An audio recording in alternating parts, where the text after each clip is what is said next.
he have said, to take off for an emergency. Hold on a second. All right.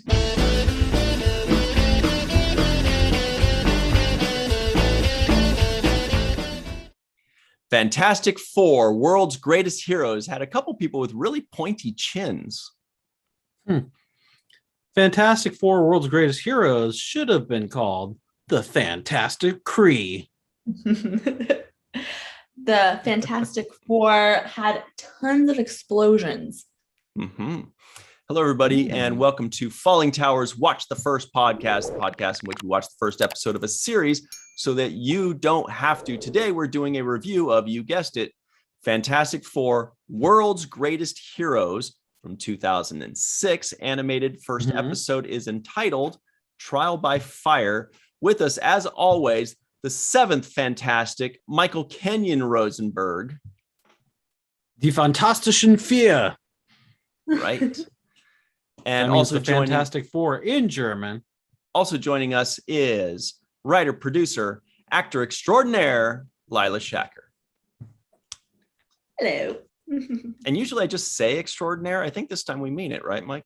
Oh, that's so sweet. Yes. Very that was easy. Very extraordinaire. And that, Michael, I thought you were going to say very sweet. So today, you know what we're reviewing. And you are Ryan T. Husk. Right. My name is Ryan T. Husk, and I mix things up in order sometimes. Sometimes I say something one way. Other times I say it in the other way. But what's most important, everybody at home, is to make your suggestions as to what you'd like us to review.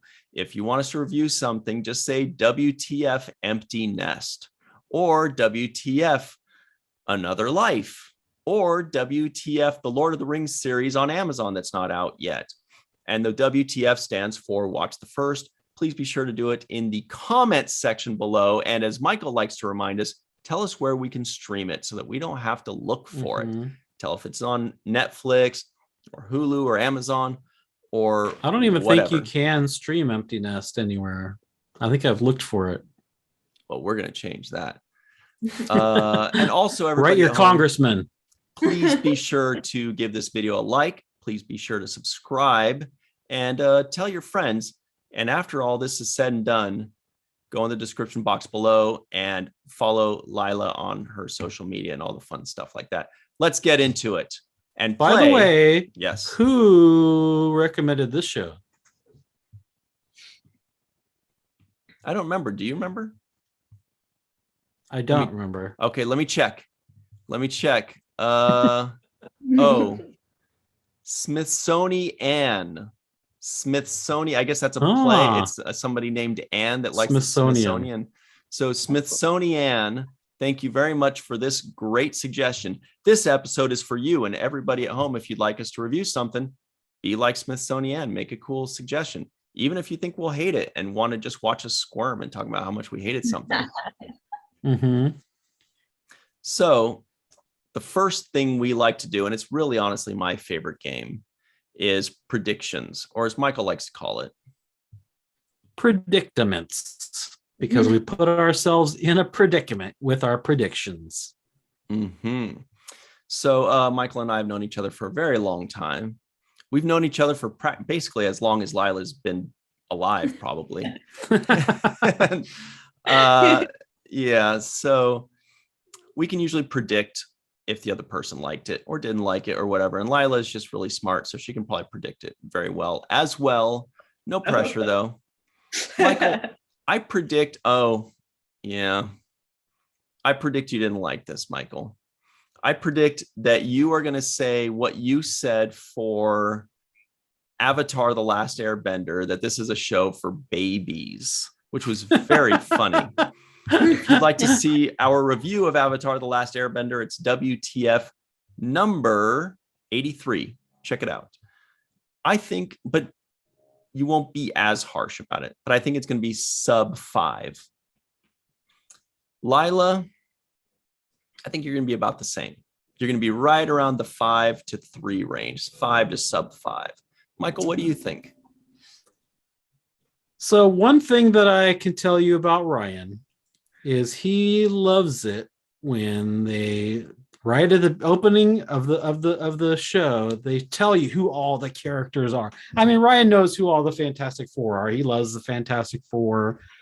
So he probably would love the show just because it's the Fantastic Four. But he loves when they show you, oh, here, this is the thing. This is Mr. Fantastic. This is Johnny Storm. This is Mrs. Invisible Storm. I don't remember her name, but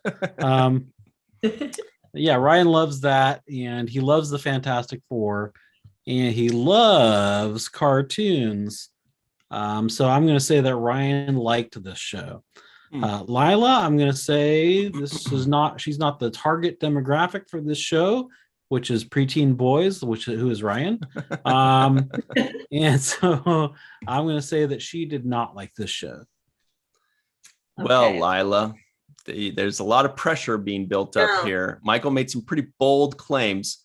What do you think? What are your predictions? Well, I mean, first, going off of the fact that you guys have been friends longer than I've been alive, I feel like I'll just call you guys think of the other thought for this show. I feel like,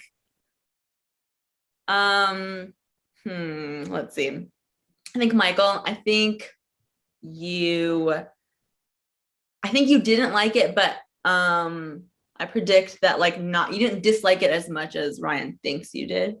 Yeah, maybe slightly pleasantly surprised. And then Ryan, I think you liked it. I think you're a fan. I like the twist that Lila did right there. She kind of made a prediction about our predictions. She's like, I predict that Michael's prediction. I love that. Okay. So everybody at home, you've gotten some hints. You've heard our predictions in the live chat or in the comments below. Make your predictions as to whether I, Michael, and or Lila liked this show. And Michael's going to buy you a little bit of time while you're typing this away feverishly. Let us know what this show is even about. Watch Mr. Fantastic, the Invisible Woman, the Human Torch, and the Thing as they battle some of their greatest foes, including Dr. Doom, Ronan the Accuser, the Multiple Men, and Mole Man in Fantastic Four, the world's greatest heroes. In this episode, Johnny is put on trial by the Kree, and Ronan the Accuser acts as the judge. I didn't see Multiple Man or Mole Man. Did you, Lila? That's the show in general. Okay, that's the overall. What a That's tease. the overall show. Okay, so now everybody's going to start to find out whether their predictions are actually correct as we compare and contrast what we expected versus what we got. Kind of talk about what we expected before we watch the show, and then we reveal what we actually got after watching it. Michael, before you watch this first episode of Fantastic Four, World's Greatest Heroes, with no article, just World's Greatest Heroes, what did you expect? What I expected versus what I got. We call this segment expectations, by the way, Ryan forgot to say. Oh, I didn't forget. Ryan always gets very sad when I say these titles that I made up. So what I expected was another terrible cartoon that Ryan was going to force me to watch. Ryan and Smithsonian. Smithsonian recommended the show, but Ryan jumped on it because he loves these terrible cartoons. Maybe it's terrible, but that's what I expected, as another one of these terrible cartoons that Ryan loves. There's some bold claims in there still. Lila, before you watched this episode, what did you expect? I expected, I honestly something for preteen boys, just a lot of and, fight sequences. Just basically one big boss fight is what I was expecting. Like a video game. Exactly. That's it. Well, I'll tell you what I expected. Okay. I didn't expect much I'm going to give a little tiny spoiler here, though. Smithsonian told us the animated Fantastic Four series on what was it? Disney Plus, right? But there were actually two. Right. There's one in 1997 and one in 2006. So I secretly went and played the first second of both because the one in 1997 one just looked terrible and the 2006 one looked less terrible. So I said, okay, let's just do the 2006 one because I don't want to sit I was through. wondering why he chose this one Because the other one just seemed seemed to have terrible anime. And in the first 10 seconds, it basically told me that the entire episode was, and the synopsis was that they're sitting there talking to Dick Clark about their powers. Like the entire episode is just them like one of those shows about when they have a writer's strike and it's just like a clip show as a first episode. So I was like, oh, sorry, Smithsonian, we're doing this other one. Anyway, so what I expected was something better than whatever the 1997 trash might have been. But contrary to popular belief, I do not like the Fantastic Four. I have not seen any of their movies. And when I was a kid, I was an X-Men guy.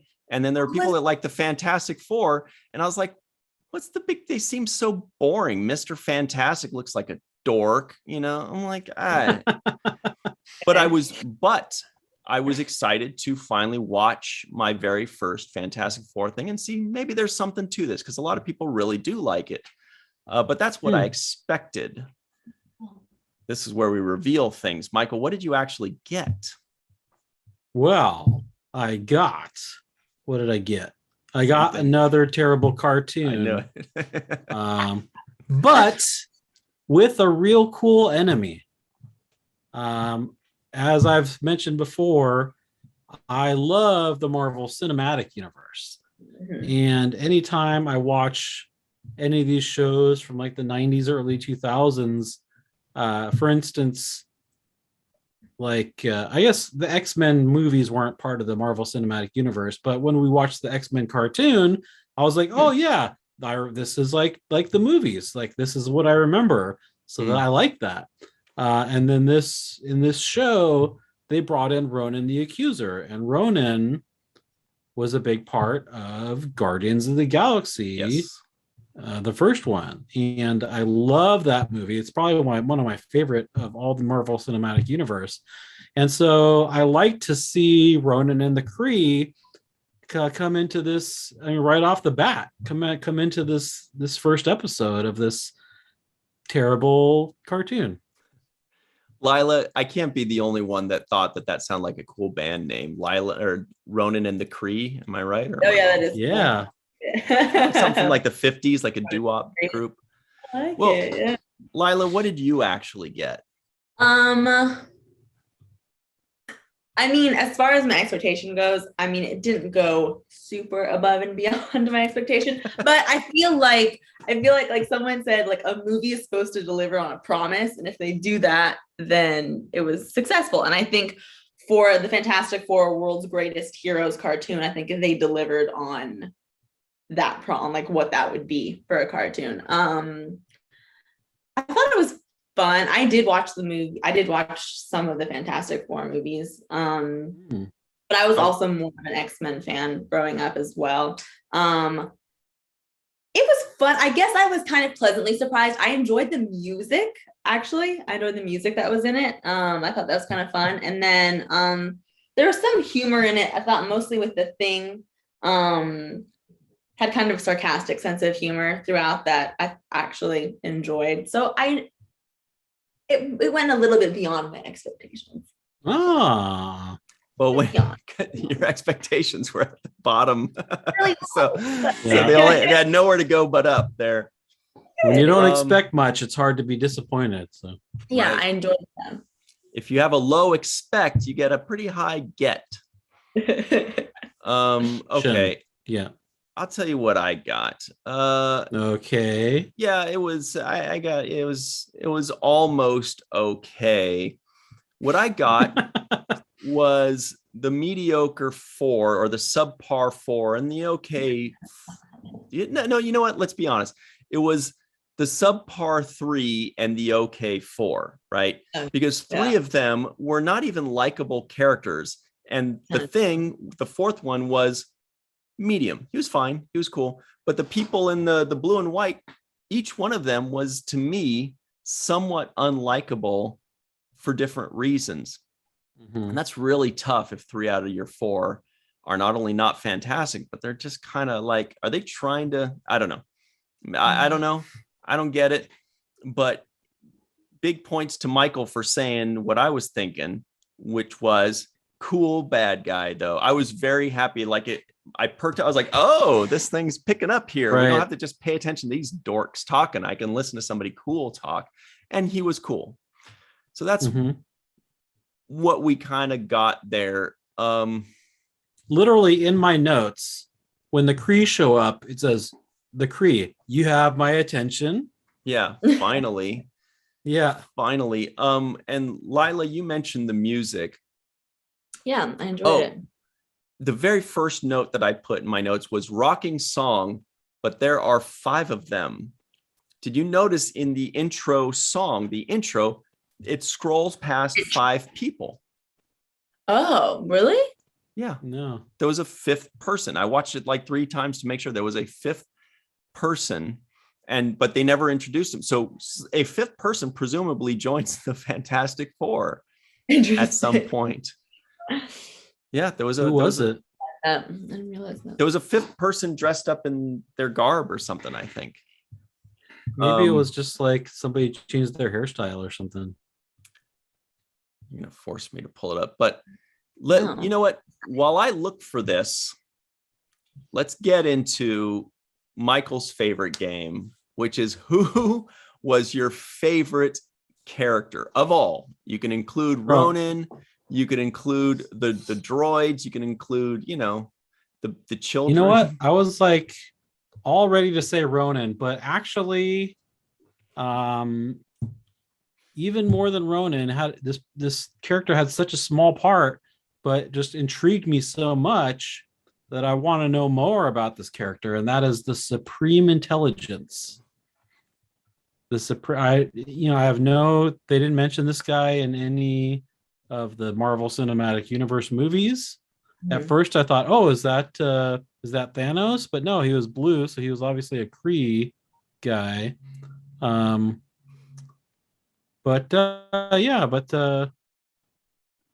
I don't know, just he's a very intriguing character, and so that fascinated me, and that's and Ronan is beholden to this Supreme Intelligence, so that was my most interesting character that I had. Okay. Before we finish that, everybody that thinks I'm crazy, you're probably right, but not because of this.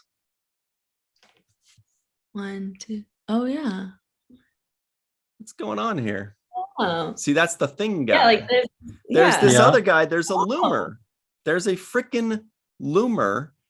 And then I think later on, later on it flies by them. There he is again. He sneaks. He's like a photo bomber, right? 4 or 5. See? See? It's 5 guys. And this is the photo bomber right here. Maybe that's Dr. Doom. He's like with them? Interesting. Well, I mean, obviously they haven't gotten their powers yet because the Thing isn't a big old rock guy. He's just a regular guy. Yeah, it was just funny that like the very first thing you see, that's like second number 4. He goes, Fantastic Four. 1, 2, 3, 4, 5. It's like, wait. Anyway, Lila, did you have a favorite character overall? The Thing was my favorite character, I would say. Yeah, he just, I mean, I at one point, like they just cut to him like juggling children. I was just like, yes. I was like, okay, this is entertaining. I was like, yeah, the parents are okay with this. I know, he's just like randomly on stage. Yeah, he's a celebrity. Oh, yeah, like that. He's a celebrity. Yeah. And like I said, like I feel like, I mean, it's all really cheesy, but I feel like of those characters, I thought he was the wittiest of them. But, I too, I too found that moment to be cool. Like that was the funniest moment to me. Yeah. And then I kind of paused it and went back and I was like, why did I think that was the funniest? It's not like he said anything, but it was just a weird fight. He's like just juggling kids, like, hey, look at me. And I was like, that's funny. Finally, something funny. I think there were maybe like 2 or 3 funny moments. My favorite character, I mean, it's tough. It was either the Thing, but it was probably Ronan, just because he was interesting and because I feel like throughout this series, you're going to see these 4 or 5 in every episode. And so the interesting part will be who's the villain of the week, who's the cool. It's almost like trivia, like, oh, do you know Multiple Man, or do you know whatever, Ronan or whoever, Mole Man, that's going to be the fun part, is discovering all the new bad guys. So those 2 for sure. And because he was the Thing, it's kind of like if you picture your favorite character, like, and they're in a line and the person that's the funniest or the best takes a step forward. But in this show, he didn't take a step forward, just everybody else took a step back and became unlikable.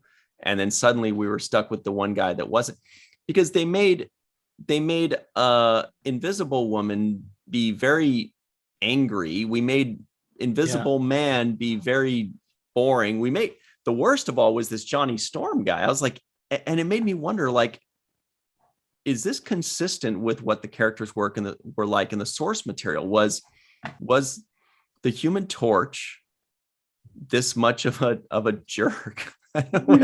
Was he? I don't know if you guys know. Or wait, Lila, you said you saw some of the movies. Were they like this? I mean, I was really young. I don't think so. I mean, he was definitely cocky. But I mean, that's just the character. But there was definitely still, there was layers there. Yeah. And I think also what I saw the live action one. So I think with the live action, it's kind of like, because you're watching an actual person play the character, the actor is able to bring their own kind of likability to the role, which I think they did in the live action ones. Whereas the cartoon, it's kind of like you're just stuck with that. But yeah, I think they were more likable in the movies for sure. What a relief. Well, I just did a little bit of research, and this show, Fantastic Four, World's Greatest Heroes, only went 1 season. The show Fantastic Four from 1994 only went 1 season also. Maybe these guys just aren't very likable characters. And then that translated well through comic books, because they were very popular in the comics back in the day. I remember so many people would be like, oh, Fantastic Four is so great and so cool. And I'd always be like, nah. And then the people that liked it would be like, oh, you know how it is. They always try to get you to. You got to see it. You would like it. You would love it. You'd love the Thing. He's so cool. But I assumed that the Thing would be the guy with, you know, that kind of quirky personality, but it was the Human Torch, and he was just. And did you guys notice how he and his sister have extremely pointy chins? Yes, well, I can see hers in your. Like sharp. Yeah. They're both very annoying. Especially Johnny Flame or Johnny Storm, Flame Boy, whatever his name is. Like, what is this? Reed Richards, whatever the guy's name is. Right. He's like, Johnny, don't do the thing. And then Johnny's like, he does the thing, you know? Like, yeah. And then the thing is like, yeah, you lost him at don't. I will say that was maybe the only other part that made me chuckle. I thought that was smart. You lost him at don't. I'm like, oh, that's kind of clever. And I put that in my, those are the two things in my notes. Yeah. That's literally when I have to take off for an emergency. Hold on a second. All right. Well, Lila, I was going to ask you what you were saying, because we got sidetracked for a second there. You like that too, then? Yeah, no, that's literally when I wrote down that I like appreciated the Thing's sense of humor was when he was like, you lost him at don't. And I was like, I can appreciate. that. I mean, I feel like it probably went over the target audience's head, but I enjoyed that. I thought it was clever. Yeah. But I will say, and I'm going to scroll through my notes just to make sure that I'm not saying this incorrectly. I think those to me were the only two funny parts. Please tell me that there was something else that was funny in there for you, that there was anything else that you remember at all. I really I want there to be, but off the top of my head, the juggling the kids and the don't were like the parts where I was like, okay, that's funny. The rest was, I don't want to see bad just because I just feel like it's targeted for like a very, it's like, I don't know. It was entertaining, but as far as like things I generally found to be like witty or funny, those were the only two. Yeah, me too. I looked through all my notes and that was it. Those were the two. Yeah. And they weren't big laughs. They were, yeah. What do you think of the animations? That was another thing. The show from the 90s, the animation looked very grainy and bad. Mm-hmm. What did you think of this animation? I enjoyed it. It kind of was nostalgic for me, I guess, more than anything. I feel like the type of animation. I mean, yeah, I think it was obviously not amazing, but I feel like, I think it was more nostalgic than anything else. Yeah. What about you? Besides the pointy chins? It was certainly much better than the other one, so I was very happy with that, and I was fine with it. I thought that it was good enough. Like, I don't want like comics, superhero comics like Marvel and DC to be too perfect. I want them to look like cartoons because as when you look at comic books as a kid, they look like cartoons. And if you try to make them look too realistic, they're not going to look like their characters as cartoons. This one was a little weird with the pointy chins, but for the most part, I thought it was cool. I thought it was cool that the Thing had such a tiny head for his huge body. I thought that part was great. I thought Ronan looked cool. I thought everything was good enough other than the chins. I thought that was the only thing. There was one moment when the Human Torch shows up to the Thing's bedroom or something, and he shows up on his bedroom, and the Thing turns and looks at him, and it does like this close-up scroll up on his like thighs and bathing suit area and stomach, and I was just like, what are they? Yeah. What are we doing? What was the insinuation? Because usually something like that insinuates something sexy or sexual or possibly scary or intimidating. And I'm like, this scene is not supposed to be either of those. So whose idea was it to be like, and then we're going to pan up all through his package and stuff. Did you notice that? That whole, I mean, I did actually. And I was like, I don't know. I didn't know what they were going for with that either. Cause it did to me. I was like, I don't think this is supposed to go in like a romantic direction with these characters. But I don't know. Maybe. I don't know. But yeah, I mean, I don't know. I mean, I'm looking at your screen and like Storm's outfit is very like, there's a lot happening there. Yeah. Susan Storm. Super. Yeah. Yes. Yeah. There's a lot. Yeah. So there's a lot. Yeah. I mean, which is cool. Like superheroes, they want to wear revealing stuff, whatever. They want to be like show off their perfect physique and stuff. Cool. But it was just that camera. Was I was just like, what's going on? I also like that. What's his name? The Thing said clobber in time, because I believe that's his catchphrase. Like, it's clobber in time. I did know that much. Yes. And I liked that they had a couple little nicknames for each other. Flame On called the Thing Benji, which I didn't think was funny, but Benji called him Matchstick. And I was like, okay, that's cool. Yeah. That's because it has to be like innocent little names because it's for kids.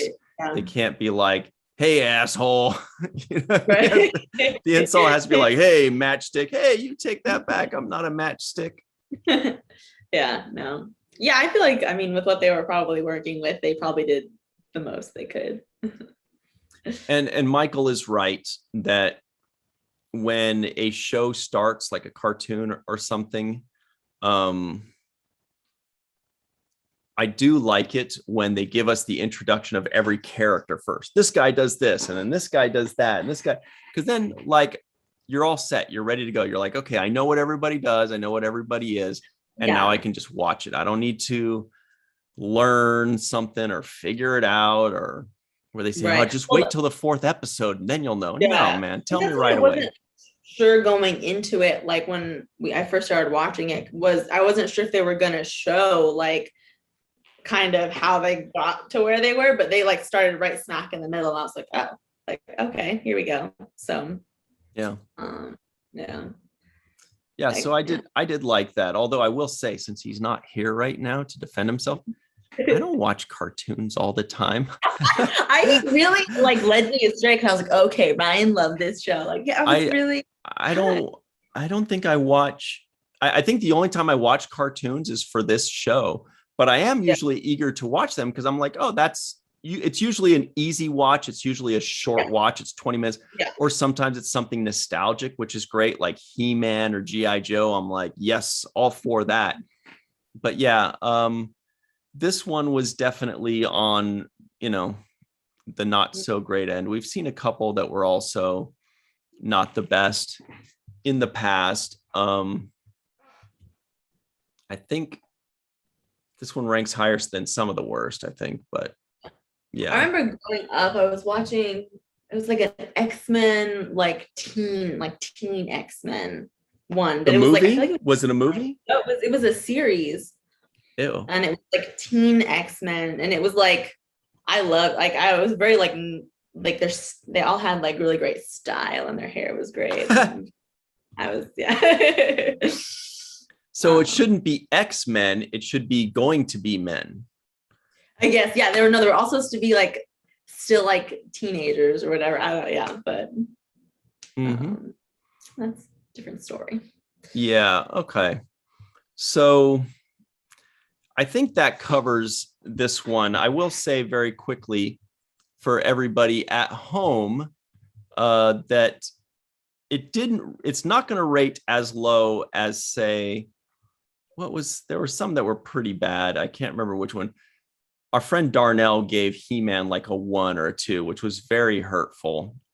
Voltron wasn't that great. Robotech got some pretty low marks, which was a toughie. The Disney cartoon X-Men from the 90s, that got pretty high marks. Okay. There are a couple that were pretty bad. I can't find them right now. But everybody at home, also, Lila is the reason that we say this podcast was at the end of every show, because on our first show, she said, we were ending it. She said, hey, why don't we just say at the end of this podcast it was fully spontaneous, I think. I think so. Yeah. Unless you planned that ahead somehow on our first episode ever. That's when we did Picard. Gosh, I think that was the first episode. Yep, that was the first episode, which aired March 23rd of 2020. And we are currently on episode 87. Yeah, oh, wow. 87. Anyway, so, okay, cool, fine. I'm out of things to talk about this particular show. Nice outfits. Nice outfits. And I don't think Mike has much to say about this one either, even if he were here. I think he'd be like, yeah, it's for babies. Yeah. So Lila, let's talk about you for a moment, shall we? Okay. You are an actress. I first met you on set, I believe, when we were doing some funny comedic shorts. Great stuff. You've got excellent comedic timing. I don't know. And actually, you've written and produced some pretty good comedic shorts as well, starring our friend, Mr. Darth Shuey. Do you prefer writing and producing, or do you prefer acting? Gosh. Yes. I know we ask the tough questions. It is. Honestly, I love being able to just as an actor, just show up, and do my thing. But I do like being more part of like the creative process and the writing and seeing, something that I had in my head come to life, Mhm. And yeah, so it's a little bit of a tie, I think. Wow, really?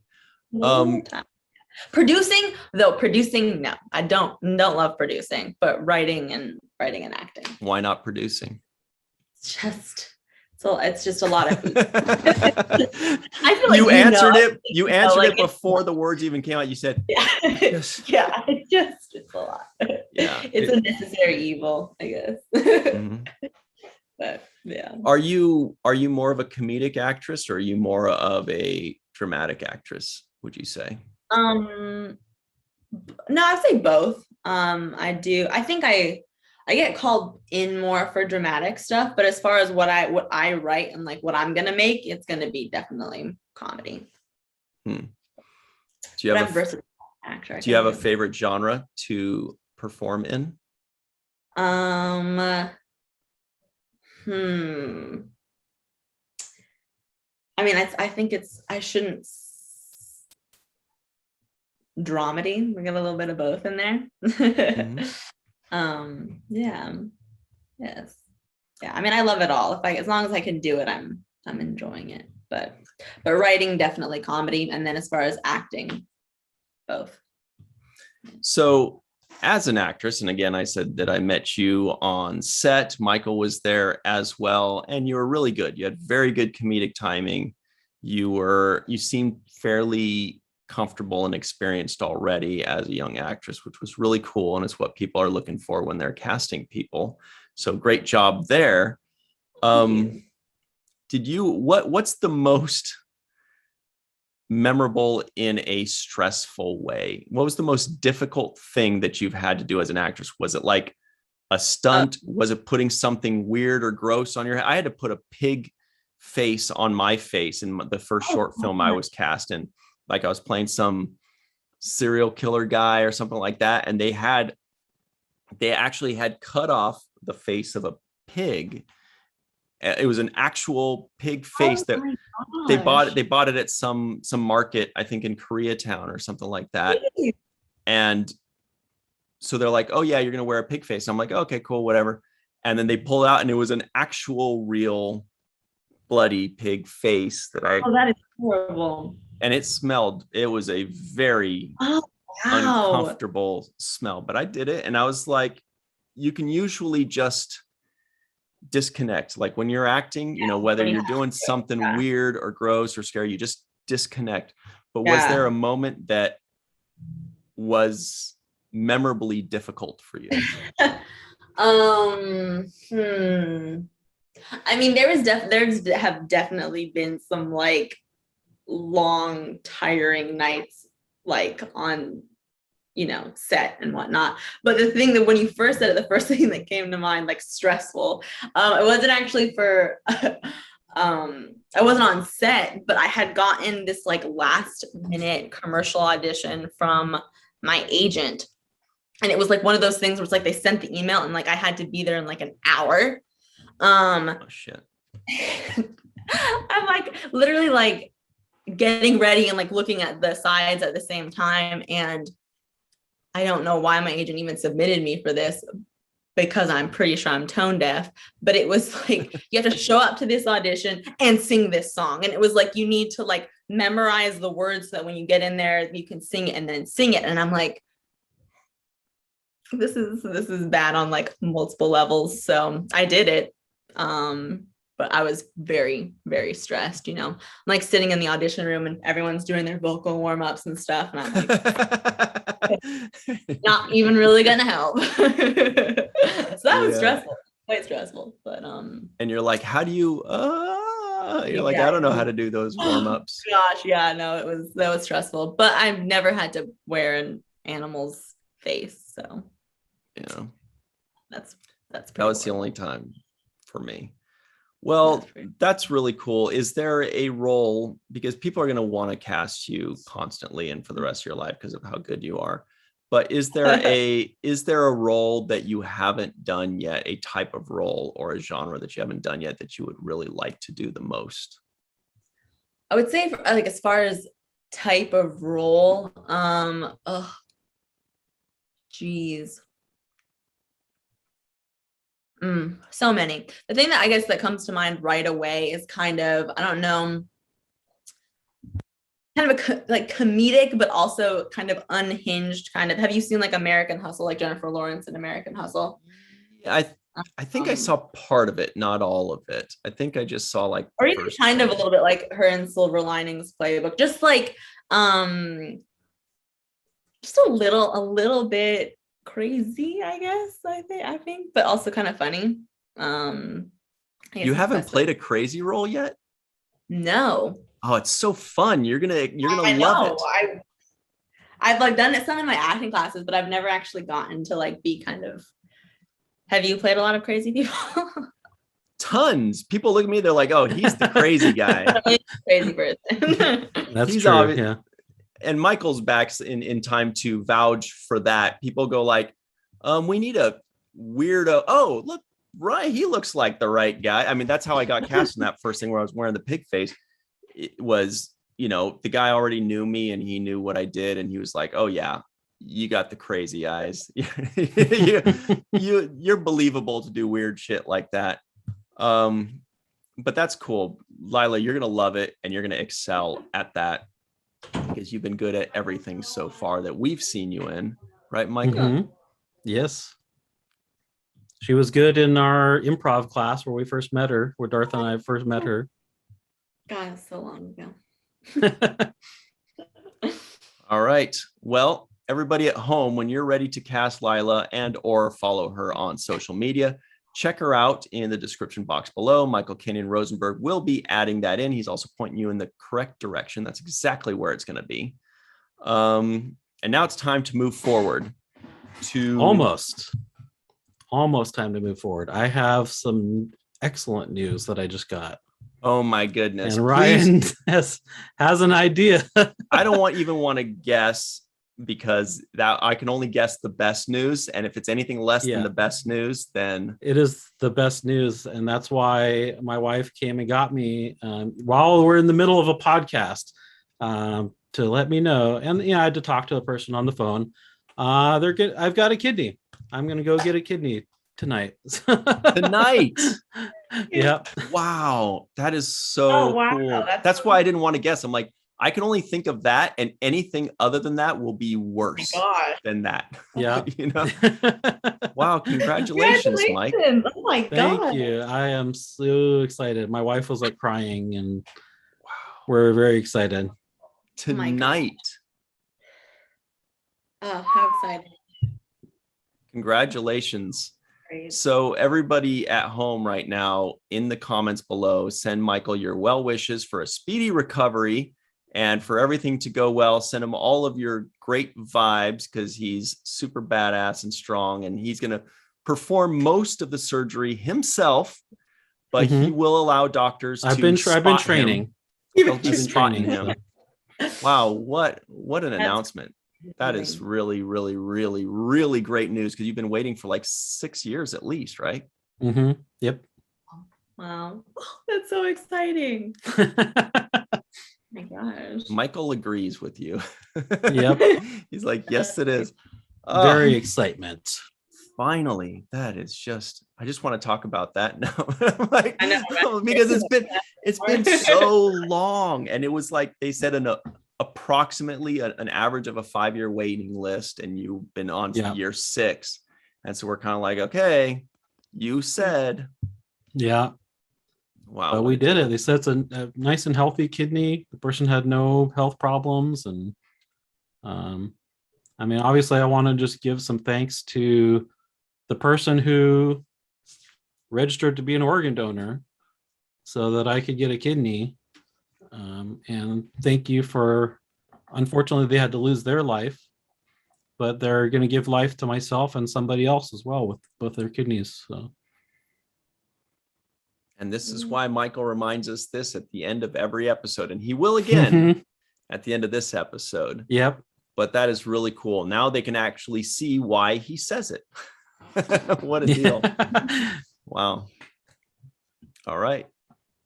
Lila's now it's time. Yeah, Lila's like, man, I've been missing out on this show. This show is awesome. You guys make these huge announcements. Lives are saved. Lessons are learned. This is amazing. Yeah. Oh, that's so great. All right. So now it is finally time to move on to the bottom line. Michael likes to call it, but it's obviously called the Terrible Twos. Here we go. Line. Bottom line from now on. Lila's like, did it just get awkward in here?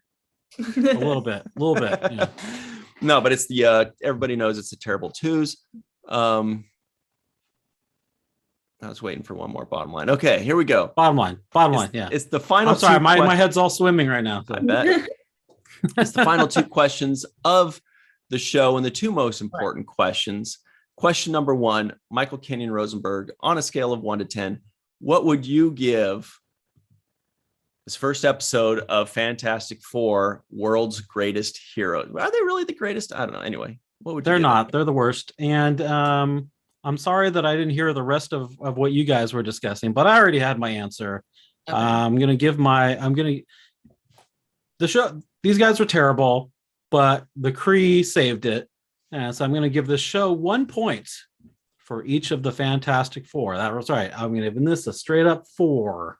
All right. Just because of the Kree, just because the Kree saved it. I think you were going to give it a Otherwise 1, and now you're just in a good mood. No, I already had it in my notes. I already had a 4 out of 10. It would have been a 1, except for that Kree. They brought it up to 4. So. Lila, on a scale of 1 to 10, what would you give this first episode of Fantastic Four? I would give it 4 as well. I'd say a 4. Yeah.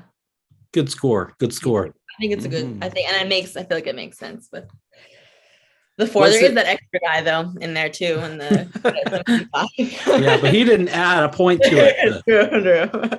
Yeah, I'll say 4. I'll say 4. Michael, is that a good score or is that a fantastic score? Okay. That's a fantastic score. Yeah. Fantastic 4. You know, Fantastic. I don't know if this has ever happened before, you guys. I'm also giving it, for its mediocrity, it's kind of a misnomer, but for its mediocrity, a 4 as well. I don't think we've ever had every single person give the exact same score. No, I don't think so. What magic. What 4, 4, magic. 4. All right. Yahtzee. Oh no, that's 5. Yeah. So now that makes it law. If 3 people give it the same exact score on their own, that is officially what it is forever. We should check it on IMDb and see if it's exactly a 4.0. Yeah. All right. Now, Michael, you know this part. For the purposes of this podcast, we all had to watch the first episode of Fantastic Four, World's Greatest Heroes. But now that the podcast is over and we're free to move about the internet, would you watch the second episode of your own volition? I was surprised when because I always have these episodes pulled up on IMDb before we review them, just so I can check names of actors and stuff like that. And I was surprised to see that this first episode on IMDb got a 7.2. It's obviously a 4, and you're asking if I would watch the second episode? Yeah. Nope. No way. The first episode got a 7.2, maybe because they thought it was very close to the source material. Fans love it if it's close to the source material. And let's be honest, pretty much the only people that will watch this show are fans of the Fantastic Four. So they're probably just happy to see it.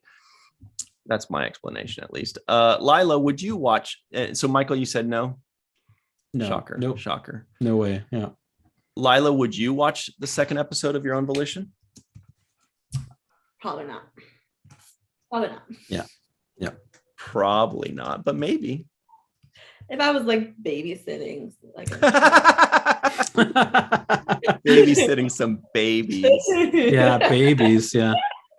Yeah. I probably wouldn't watch it on my own. No. I'm gonna make it short and sweet and say, 3 4s and 3 no's. Oh. Yeah. That's what we've got. Yeah, Lila, that was saying, yeah, I was like, agree with you guys. Yeah. No, I knew that. It wasn't terrible. No. And I would almost be okay with watching more of it just to see what other villains there are, because they would be introducing a new and interesting villain. But this is certainly not a show that I would want or need to watch. Sorry, Thing. Sorry, not sorry. Other 3/4. Anyway, so big news today, everybody. Big news. When we're old and gray, people are gonna be like, "What was your favorite episode, Mike?" And you'll be like, "The Fantastic Four episode." And they'll be like, "But I thought you hated that show." You're like, "I don't care. It was great. I loved it." Yeah.